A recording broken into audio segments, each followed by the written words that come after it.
Trendy বুলছন ডালাচিছ চেনেলত আপোনাৰ সকলোকে স্বাগতম।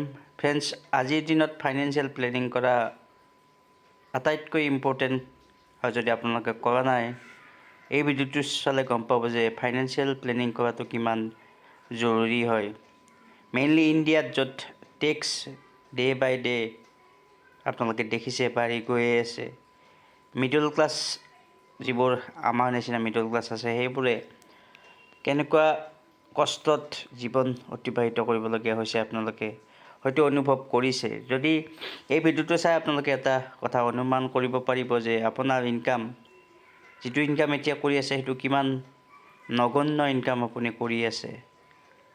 ফৰ এক্সাম্পল, যদি আজিৰ ডেটত আপুনি 1 লাখ চেলাৰী পাই আছে পাৰ মান্থ, তেতিয়াহ'লে 10 ইয়াৰ্ছ বা 20 ইয়াৰ্ছ নাইবা 30 ইয়াৰ্ছ পিছত আপোনাৰ আজিৰ যিটো চেলাৰী 1 লাখ, সেইটো ভেলু কিমান হ'ব, এই ভিডিঅ'টোত আপোনালোকক জনাম। আৰু দেখিলে আচৰিত হ'ব যে কিমান কম 10 বছৰ বা 20 বছৰ পিছত আপোনাৰ এই ইনকামটো হ'ব। ইয়াৰ মেইন কাৰণটোৱে হ'ল ইনফ্লেশ্যন, মেহেংগাই, যিটো দাম বাঢ়ি গৈ আছে বস্তুৰ। আপোনালোকে নিজেই গম পায় বজাৰত গ'লে যে বস্তুৰ দাম ডে বাই ডে কেনেকৈ বাঢ়িছে।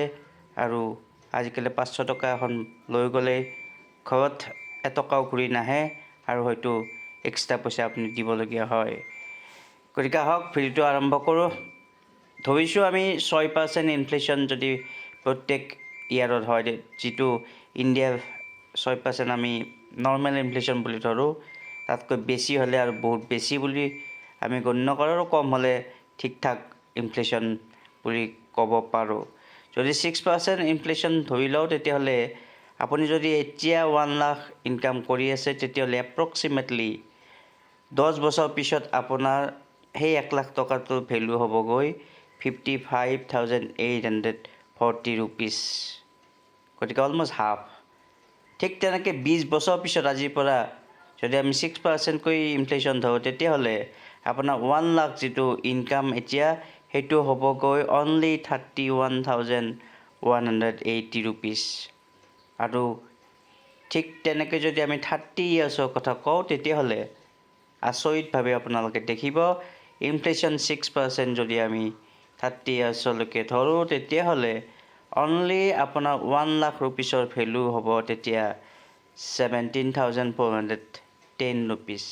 মানে আজি যদি আপুনি 1 লাখ টকা চেলাৰী পাই আছে, তেতিয়াহ'লে তেতিয়াৰ দিনত সেইটোৰ ভেলু অনলি 17,410। গতিকে আপোনালোকৰ ফাইনেন্সিয়েল প্লেনিং এনেদৰে কৰক যাতে ইনফ্লেশ্যনতকৈ আপুনি এটলিষ্ট ডাবল, মানে 6% যদি ইনফ্লেশ্যন চলে, এটলিষ্ট 12% প্ৰফিট কৰিবলৈ আপোনালোকে যত্ন কৰক।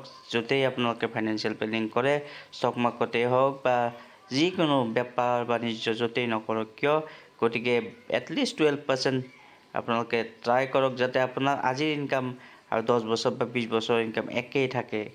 গতিকে আশা কৰিছোঁ ভিডিঅ'টোৰ পৰা আপোনালোকে কিছু নতুন কথা জানিলে।